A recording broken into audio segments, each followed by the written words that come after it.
Hey, everybody, welcome to the official Do Good Better podcast. I'm your host, Patrick Kirby, and of course, we talk with folks who are going to help our small and medium-sized nonprofits do good better. I'm finding out that a lot of our small and medium-sized nonprofits can actually help our small and medium-sized nonprofits, which is why we're chatting with you today. And I've got a fantastic guest for you. I've got Alison Wolbeck. She is the board chair for A Place for Hope. Alison, welcome to the official Do Good Better podcast. Thank you very much. I appreciate having the opportunity to be here with you today. I'm very excited to learn. There's a lot going on here, and so this is going to be fun to digest. But for those who are kind of flipping through iTunes or they're on YouTube and they find A Place for Hope, Recovery and Wellness, and Food Center, I mean, there's a lot to hear, but maybe they don't know who you are. So why don't you give a 5,000-foot view on who you are, what you do, and why we're talking today?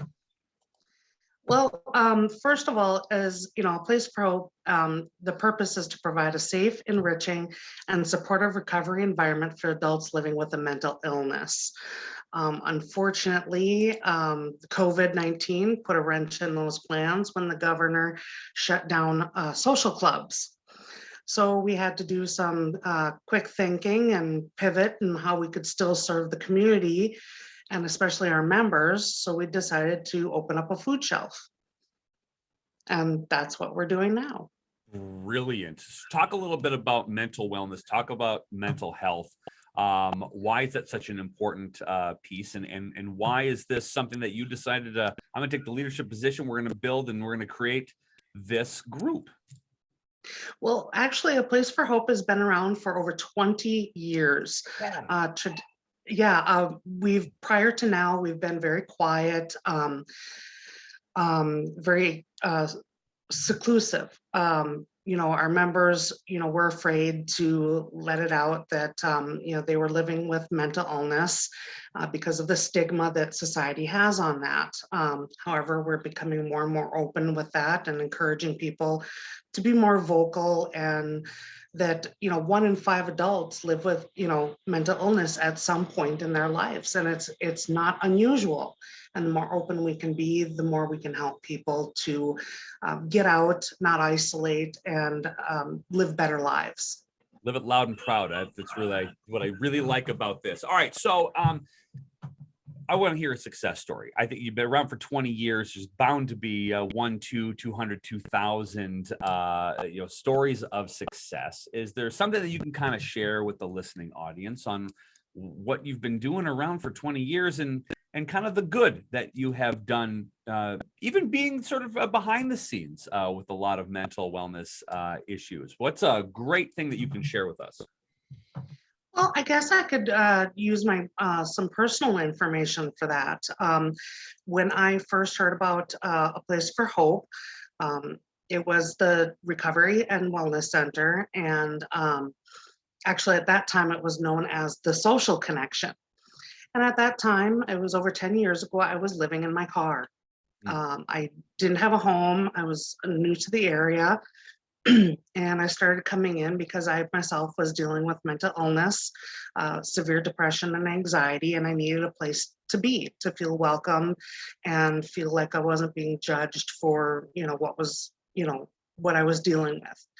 And so I started coming in, and over the years, I kept getting better and better and more managing my mental illness. And now today I'm chair of the board of directors. So I've come a long way in just my own personal recovery, and we've helped a lot of other people grow and learn how to better manage their own illness. Nothing better than a personal success story to showcase the enthusiasm for, if this can happen for me, it can happen for you. But you talked a little bit about it at the top of the show on how COVID was sort of this wonderful challenge for all of us. I use wonderful loosely. That is not at all wonderful at all, but it's this huge challenge, so you had to make a pivot and adjust, and then you added sort of a food shelf to this whole scenario. Talk a little bit about that adjustment.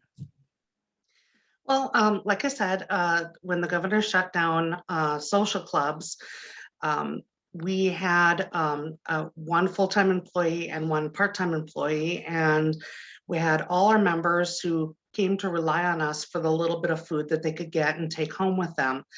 And we realized that with so many people out of work and with so many places shutting down, that the need for food in our community was bigger than it had ever been before.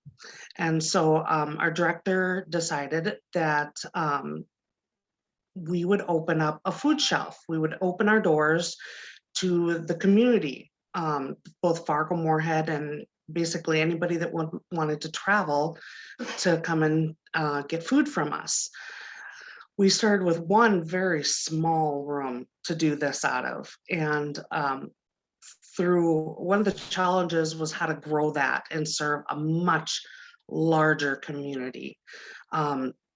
Our current landlord, Agassiz Valley Properties, allowed us to use one of their warehouse spaces for no rent.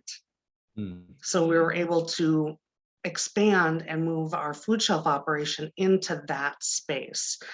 And there were a lot of challenges associated with that. We, had to do wiring and plumbing and all kinds of other stuff to get that space ready, plus all the purchasing needed to get freezers and refrigerators and stuff, and to be able to store all the food. So it's been quite a challenge getting that all ready to serve the larger audience, but we've been very successful doing so.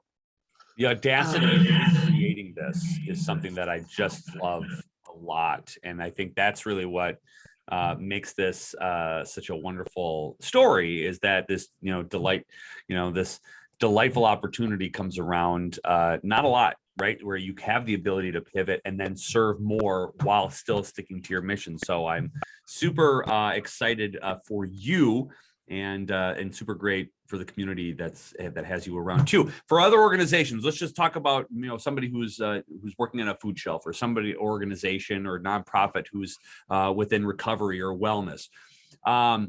Is there a tip or a trick that you've learned over the last decade of even being involved with this particular group, or as a leader, as a board chair, that you can pass on to other organizations that might be listening to this show and might be struggling with where they go and what direction that they head as a nonprofit leader? Tip or trick that you can give? Keep your volunteers happy. We have, yes, since we only have one full-time and one part-time employee, we rely very heavily on volunteers. We've gotten help from the Dilworth Lions, the Dilworth local Lions, and even our members. And over the past year, we've had over 6,600 volunteer hours. So we rely very heavily on our volunteers and appreciate every single person that walks through those doors to help. Sharing success stories and showing gratitude to those that are serving you as well as others. Always one of the best tips and tricks that anyone can give to you. All right, Alison, the floor is yours. How on earth do people get a hold of you for A Place for Hope, and how do they volunteer? How do they donate? And how do they support what you're doing? Well, Giving Hearts Day is on February 10th, and we are all looking forward to that. So you can visit our Giving Hearts Day page, A Place for Hope, Recovery and Wellness Center / Food Shelf. There is a contact form for people to contact us to volunteer, to donate. They can donate through that as well. Our phone number is 218-284-6069. If people are in need of food, they can call us between Tuesday and Friday from 11 a.m. to 3 p.m. and we will try and get them scheduled to come and get some food. I love it. Fantastic. Alison, thank you so much for being a guest on the podcast. Thanks so much for what you do. Thanks so much for your willingness to adjust according to whatever life has planned out for our community, and really appreciate you sharing your perspective and your history here on the official Do Good Better podcast. Thank you very much, Patrick.